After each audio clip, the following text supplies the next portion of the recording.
सभी फ्रेंड्स को एक बार फिर से नमस्कार। आज हम फिर से शुरुआत करते हैं अपराध विधि। अपराध विधि की विभिन्न अवस्थाएं कौन सी हैं और क्या जो भारतीय दंड संहिता है अपराध की तैयारी दंडनीय है, यदि हाँ तो वे कौन कौन से अपराध हैं। ये आप सारे प्रश्न हैं, ये हमारे एग्ज़ाम में आएंगे। इन चीज़ों को आपको ध्यान में रखना है। सबसे पहले अपराध से अभिप्राय। ऐसा अपराध भारतीय दंड संहिता यथा परिभाषित स्थानीय विधि के अंतर्गत दंडनीय हो। कोई भी अपराध दंडनीय नहीं हो जाता। उसे दंडनीय होने के लिए अनेक अवस्थाएं, जिसे हम स्टेज कहते हैं, गुजरना होता है। इसे ही हम अपराध की विभिन्न अवस्थाएं, स्तर और प्रक्रम कहते हैं। अपराध की निम्नांकित अवस्थाएं हैं। सबसे पहले हम बात करते हैं आशय।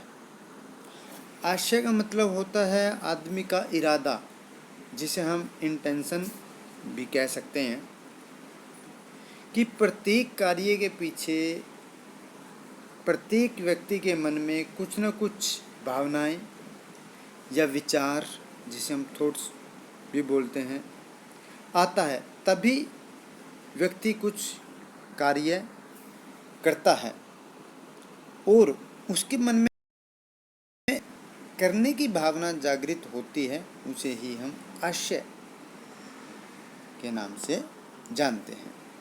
उदाहरण के लिए कै और ख की हत्या करने की योजना बनाता है। कै का आशय ख की हत्या करने का, फिर आशय का भी दुराशय होना आवश्यक है। लेकिन यहाँ उल्लेखनीय है कि केवल आशय मात्र दंडनीय नहीं है, अर्थात अपराध की पहली अवस्था है जो उस व्यक्ति ने सोचा। अब प्रश्न को समझिए, जो उस व्यक्ति ने सोचा तो पहली अवस्था दंडनीय नहीं माना गया। केवल अपराध की कारित करने का विचार करना या मन में विचार आना मात्र दंडनीय नहीं है। मेरे मन में कोई गलत विचार आ गया या आपके मन में कोई गलत विचार आया तो वो आपका दंडनीय अपराध नहीं है। एक महत्वपूर्ण मामले में, जो ओम प्रकाश के मामले में उच्च न्यायालय द्वारा अभी निर्धारित किया गया, आशय अपराध कारित करने की प्रथम अवस्था है। आशय की अभिव्यक्ति किसी न किसी कार्य में होना आवश्यक है तथा अपराध का गठन होता है। अब इसके एक अपवाद भी है। अपवाद को हम बोल सकते हैं, जो आगे आपको विस्तार से बताया गया है। लेकिन इसका भी एक अपवाद है। भारतीय दंड संहिता 1860 की धारा 120 कै एवं 120 ख के अंतर्गत आपराधिक षड्यंत्र क्रिमिनल कॉन्स्पिरेसी को दंडनीय अपराध माना गया है। इसमें से केवल कोई अपराध कारित करने की योजना बनाई जाती है, अर्थात दो या दो से अधिक व्यक्ति कोई अवैध कार्य या वैध कार्य अवैध साधनों द्वारा करने के लिए सहमत होते हैं, उसका केवल आशय मात्र होता है। ऐसी योजना के अनुरूप कार्य किया जाना आवश्यक नहीं है। फिर हम बात करते हैं तैयारी। अपराध की दूसरी अवस्था तैयारी, प्रिपरेशंस।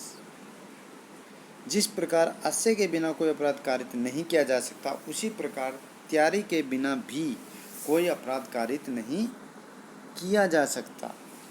तैयारी आशय का अपराध अवस्था व्यक्ति कारित करने का बनाकर उसकी तैयारी में जुट जाता है।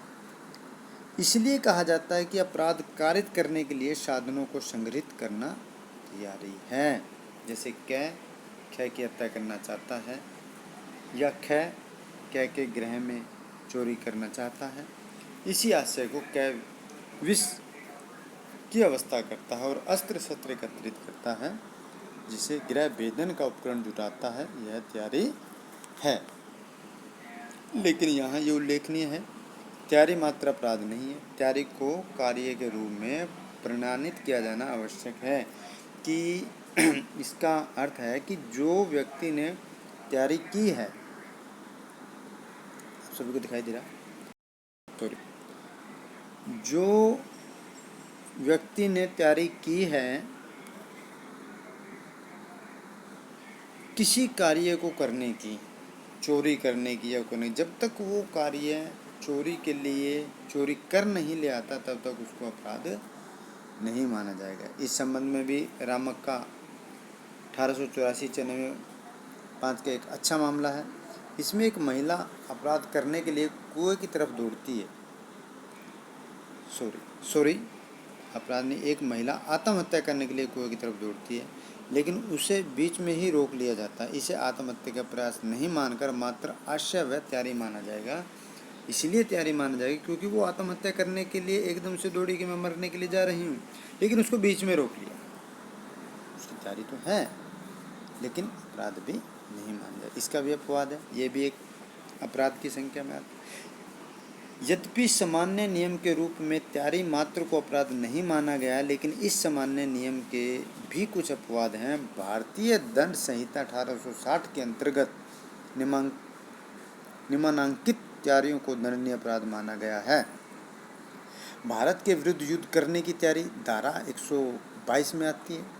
यदि कोई व्यक्ति भारत सरकार के विरुद्ध युद्ध करने की तैयारी करता है तो वो धारा 122 के अंदर आती है। दूसरा, भारत सरकार के शांतिपूर्ण संबंध रखने वाले राष्ट्र के साथ लूटपाट करने की तैयारी करता है। यदि कोई व्यक्ति जो हमारे देश के पड़ोसी देश हैं उनके अंतर्गत किसी प्रकार की लूटपाट की तैयारी करता है तो उसके ऊपर 126 की धारा लागू होगी।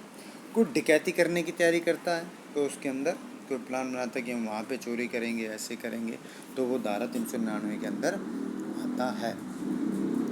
उसी तरह मधुसूदन सेन गुप्ता के मामले में यह अभी निर्धारित किया गया है कि डकैती करने के लिए गिरोह बनाना तैयारी है और यह दंडनीय अपराध है। लेकिन स्टेट ऑफ उत्तर प्रदेश बनाम ओम प्रकाश 1960 AMJ 277 के मामले में यह कहा गया है कि ऐसी तैयारी को उद्देश्य डकैती करने का आशय माना जाता है। प्रयत्न, अब हम बात करते हैं कि प्रयास या प्रयत्न, प्रबल जिसे प्रयास अटेम्प्ट भी कहा जाता है। अटेम्प्ट मतलब उसने कितनी बार भी कोशिश की, अपराध की तैयारी की अवस्था में एक महत्वपूर्ण अवस्था है और इसे दंडनीय अपराध माना गया है। आशय एवं तैयारी से व्यक्ति अपराध करने के लिए अभिप्रेरित होता है और इस प्रण है कि वह अपराध का पूर्णता की ओर जाता है। इस संबंध में अमन कुमार बनाम state of Haryana AIR 2004 section C 1497 का एक अच्छा मामला है। इसमें उच्चतम न्यायालय द्वारा यह अभी निर्धारित किया गया है कि प्रयत्न से अभिप्राय ऐसे कार्य से है जिसे यदि नहीं रोका जाए तो वह उस कार्य को पूर्णता तक पहुंचा देता है। इसे ही अटेम्प्ट कहते हैं। आप इसको एक बार पढ़िएगा। अभयानंद बनाम स्टेट मामला भी एक ऐसे ही है। अब हम इसके एक उदाहरण लेते हैं। कै चोरी करने के आशय से कै को जेब में हाथ डालता है लेकिन जेब में कुछ नहीं मिलता है। इसी प्रकार चोरी करने की नीयत से कै को संदूक का ताला तोड़ता है लेकिन संदूक में कुछ नहीं मिलता। यह चोरी करने का प्रयत्न है और दंडनीय अपराध है। इसी प्रकार एक और हमें महत्वपूर्ण मामला हमारे सामने आया। स्टेट ऑफ महाराष्ट्र बनाम राजेंद्र जवानमल के मामले में 12 वर्षीय बालिका को निवृत्त कर उसकी जो, या पढ़ सकते हो आगे। इसी प्रकार का एक और अन्य मामला है मदन लाल बनाम स्टेट ऑफ जम्मू कश्मीर का। इसमें भी विद्यालय की एक बालिका को निर्वस्त्र प्राध्यापक द्वारा, ये भी आप एक पढ़ सकते हो उदाहरण को। भारतीय दंड संहिता के निम्नांकित प्रयत्नों को पृथक तौर पर दंडनीय अपराध माना गया है। भारत सरकार के विरुद्ध युद्ध करने का प्रयत्न, किसी अपराधी को दंड से बचाने के लिए उपहार आदि अभिप्राय करने का प्रयत्न, किसी व्यक्ति को कुटकृत सिक्का लेने के लिए उत्प्रेरित करने का प्रयत्न, हत्या करने का प्रयत्न करना, आपराधिक मानव वध करने का प्रयत्न करना, आत्महत्या करने का प्रयत्न करना, ये सब आपको लूट या डकैती का ये अलग अलग ये धाराएं दी गई हैं। 393, 397। और अच्छा होगा कि आप इनको एक अच्छे से लिख के आएँ ताकि आपको उसमें। इसके अलावा अन्य सभी प्रश्नों अटेम्प्ट दंड संहिता की धारा 511 के अंतर्गत दंडनीय अपराध माना गया है, जिसमें यह कहा गया है कि जो कोई इस प्रकार संहिता द्वारा आजीवन कारावास से दंडनीय अपराध करने का या ऐसे अपराध कारित किए जाने का प्रयत्न करेगा और ऐसे प्रयत्न में अपराध करने की दिशा में कार्य करेगा जहाँ की ऐसे प्रयत्न के दंड के लिए कोई अभियुक्त उपलब्धि संहिता द्वारा नहीं किया गया है। या आप इसको अच्छे से प्रिपरेशन कीजिएगा, इसको पढ़िएगा, आपको उसका संपूर्ण इसमें समझ में आ जाएगा। इस प्रकार भारतीय दंड संहिता में प्रत्येक प्रयत्न को दंडनीय अपराध घोषित किया गया है। ये एक आपको दंडनीय अपराध है। ये आगे तैयारी और प्रयत्न का जो अंतर है ये उसके बारे में आगे आप इसके बारे में पढ़ोगे। तैयारी क्या है और प्रयत्न क्या है। तैयारी वो होती है किसी भी काम के लिए हम जो होती है तैयारी करते हैं कि आज मुझे उसके घर में जो चोरी करने के लिए जाता है क्या क्या साधन चाहिए, क्या क्या हथियार चाहिए, ठीक है, और कितने साथियों की ज़रूरत पड़ेगी, वो एक तैयारी होगी। जबकि प्रयत्न होती है उसकी तीसरी अवस्था। किसी भी अपराध की ये दूसरी अवस्था है और प्रयत्न होगी उसकी तीसरी, क्योंकि उसने प्रयत्न तो किया लेकिन वो सक्सेस हुआ या नहीं हुआ वो उसके ऊपर डिपेंड है। तैयारी से अभिप्राय अपराध कारित करने के साधनों को संग्रहित करना, बिल्कुल अभी आपको एक्सप्लेन किया है, आप इसके पढ़ लीजिए। तैयारी करने आप में कोई अपराध नहीं है बल्कि प्रयत्न करने में आप में एक अपराध है। कतिपय अपवादों को छोड़कर तैयारी को भारतीय दंड संहिता में दंडनीय अपराध नहीं माना गया है, जबकि यह दंडनीय अपराध है। तो इस प्रकार से हम देख सकते हैं कि अपराध की विभिन्न जो अवस्थाएं होती हैं उनमें किन किन चीज़ों का सबसे पहले हमारा इंटेंशन आता है, फिर हमारा उसका तैयारी, फिर हमारा उसका प्रयत्न। तो इस प्रकार से आप लोगों को जो ये छोटा सा वीडियो बनाया है, कोशिश किया है कि किस तरीके से अपराध की विधियों के बारे में हम लोग समझ रहे हैं कि किस प्रकार से आशय उसका इंटेंशन होता है। तो आपको इसमें मुख्य रूप से एक बार फिर मैं आपको मौखिक रूप से बताने के लिए जा रहा हूँ। इसमें आपको एक तो आशय, जहाँ